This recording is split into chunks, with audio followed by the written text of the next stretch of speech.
La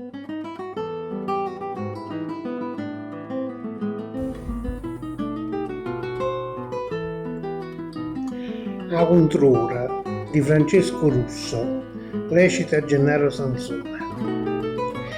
Non ci sta dormendo a suoneghina e ronfo che mi pare un trombone. È festa, sta avuto poche vine e non uscite manco un cannone.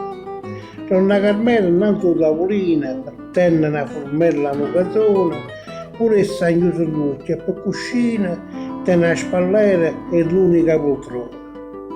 Scerrata sulla figlia, immacolata, si legge un romanzo, mezz'orietta, stesa con la camicetta sbottonata, e legge, e pensa, e dentro all'occhio nera, una lacrima alle sponde e a chi lupietta, ogni tantilla volano su